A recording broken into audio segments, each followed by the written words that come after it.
Soft, જાળીદાર અને પૌષ્ટિક એવી મોંમાં મૂકતા જ પીગળી જાય તેવી જુવારની નવી મીઠાઈ.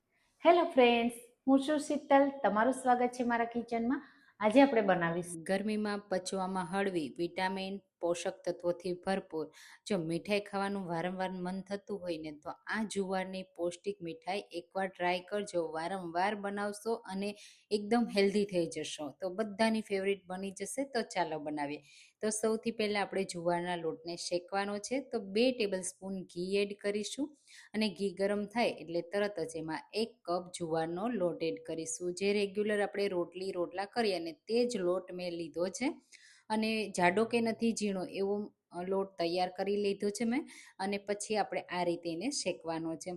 તો આ લોટ છે ને એ જુવારનો મેં લીધો છે. તમે એની જગ્યાએ ઘઉંના લોટમાં પણ બનાવી શકો છો, પણ જુવારનો લોટ પચવામાં હળવો હોય છે, પૌષ્ટિક હોય છે, ગ્લુટન ફ્રી હોય છે, જેના લીધે વેટ લોસવાળા પણ ખાઈ શકે, ડાયાબિટીસના વ્યક્તિ પણ ખાઈ શકે અને જેમને ગ્લુટનનો પ્રોબ્લેમ હોય ને એ પણ ખાઈ શકે. તો એના માટે આ બેસ્ટ મીઠાઈ છે અને ખાસ કરીને એકદમ પૌષ્ટિક રીતે બનાવીશું તો બધાની ફેવરિટ પણ થઈ જશે. તો લોટને સરસ એવો આપણે શેકવાનો છે આ રીતે. જો તમને વધારે ઘીવાળી પસંદ હોય તો થોડું વધારે ઘી પણ એડ કરી શકો છો. તો તમે આવી જુવારની હેલ્ધી પૌષ્ટિક મીઠાઈ ક્યારેય ટ્રાય કરી છે કે નહીં મને કમેન્ટમાં જરૂરથી કહેજો. અને હા, તમે મારી રેસીપી કઈ સિટીમાંથી જુઓ છો ને એ પણ મને કહેજો, મને ખૂબ ગમશે. અને ઘણી બધી મેં જુવારની હેલ્ધી મીઠાઈની રેસીપી શેર કરી છે. જો એની રેસીપી તમારે જોતી હોય ને તો મને કમેન્ટમાં કહેજો, હું લિંક શેર કરીશ. હવે જ્યાં સુધી લોટ શેકાય છે ને ત્યાં સુધી આપણે એક મિક્સર જાર લઈશું. એમાં અડધા કપ મખાના, થોડી બદામ અને થોડા કાજુ એડ કરીશું. સાથે પોટેશિયમ મેગ્નેશિયમથી ભરપૂર એવા સીડ પણ એડ કરીશું. તો પમ્પકિન સીડ અને સનફ્લાવર સીડ મેં એડ કર્યા છે. અને હવે આપણે એનો પાવડર કરીશું. એકદમ ફાઇન પણ નહીં અને બહુ મોટા ટુકડાવાળો પણ નહીં, એ રીતનો આ રીતનો પાવડર રેડી કરી લેવાનો છે. તો આ પાવડર તૈયાર થઈ ગયો છે. હવે એને આપણે એક બોલમાં કાઢી સાઈડમાં રાખી દઈશું. અને ત્યાં સુધીમાં અહીંયા મેં ખજૂર પણ લીધો છે, જેના લીધે આ મીઠાઈ છે ને એક તો હેલ્ધી પણ બનશે અને તમારે ખાંડની પણ એડ કરવાની જરૂર નહીં પડે અને સોફ્ટ પણ બનશે. તો ખજૂરના આ રીતે ઠળિયા કાઢી આપણે પહેલાં રેડી કરી લેવાના. તો મેં પહેલેથી જ સરસ રીતે ઠળિયા કાઢી આ રીતે રેડી કરી લીધા. હવે મિક્સર જારમાં એડ કરીશું. મેં થોડા ટુકડા પણ કરી લીધા છે, જેના લીધે મિક્સર જારમાં પ્રેશર ના આવે અને સરસ રીતે બ્લેન્ડ થઈ જાય.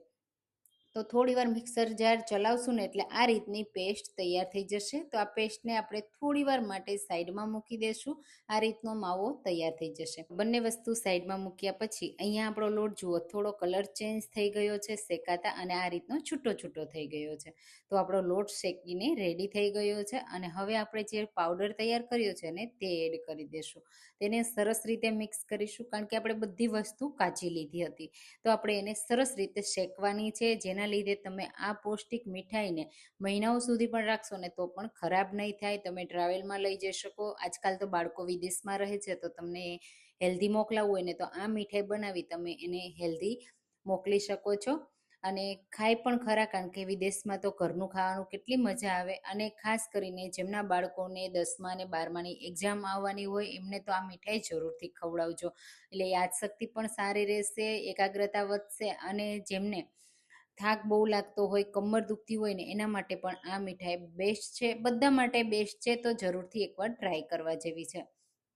તો બધી વસ્તુ સરસ રીતે મિક્સ કર્યા પછી તમે જુઓ 2 મિનિટ મેં અહીંયા શેકાવા દીધો. લોટનો કલર હવે સરસ એવો ચેન્જ થઈ ગયો. આ રીતનો લોટ શેકાઈ ગયો છે.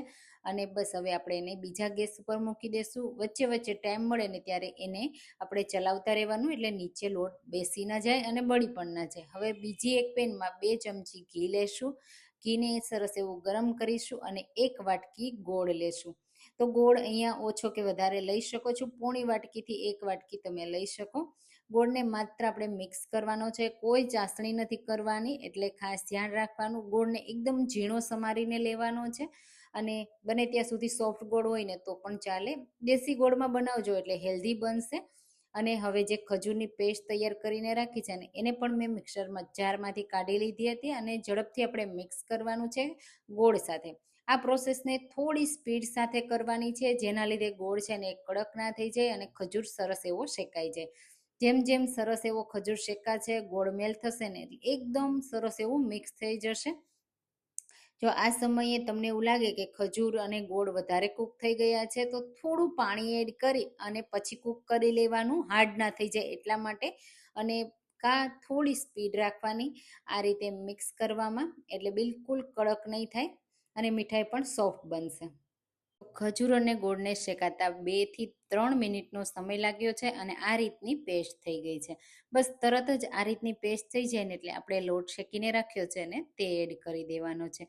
અને અહીંયા જો તમને ડ્રાયફ્રૂટના ટુકડા અંદર એડ કરવા હોય ને તો પણ એડ કરી શકાય. જે પણ ફ્લેવર તમને પસંદ હોય, જેમ કે એલચી ફ્લેવર, એ પણ તમે એડ કરી શકો. આ સમયે મિક્સ કરી દેશું. મિક્સ કરતી સમયે પણ થોડી સ્પીડ રાખવાની. જો તમને એવું લાગે કે મિક્સ કરતા થોડી વાર લાગશે તો ગેસની ફ્લેમ બંધ કરી દેવાની, જેના લીધે ગોળ છે ને એમાં પાયો ના થઈ જાય અને ચાસણી છે ને હાર્ડ ના થઈ જાય, કડક ના થઈ જાય. હવે કન્ટિન્યુ ચલાવતા રહેશો ને એટલે કલર ચેન્જ થઈ જશે મિક્સરનો, અને જે વ્હાઈટ દેખાય છે ને એનો કલર પણ બ્રાઉન થઈ જશે.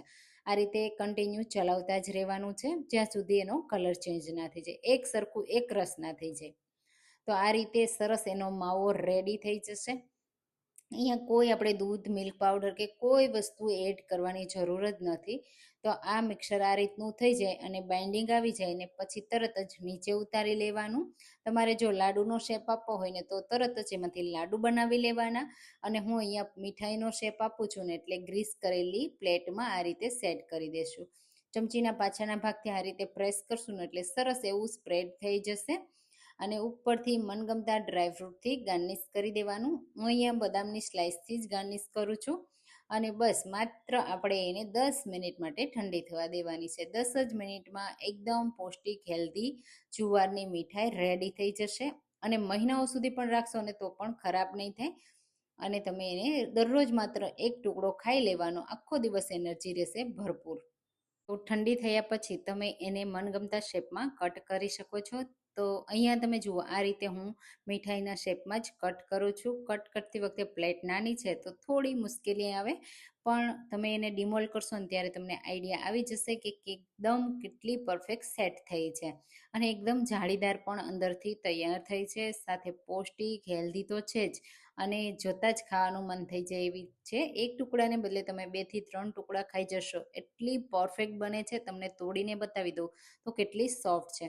તો તમે આ પૌષ્ટિક હેલ્ધી જુવારની મીઠાઈ ક્યારે ટ્રાય કરો છો કમેન્ટમાં કહેજો. એ રેસીપી ગમી હોય તો લાઈક કરજો, શેર કરજો અને મારી ચેનલને સબસ્ક્રાઈબ કરજો. ચાલો ફરી મળીશું. Thank you for watching.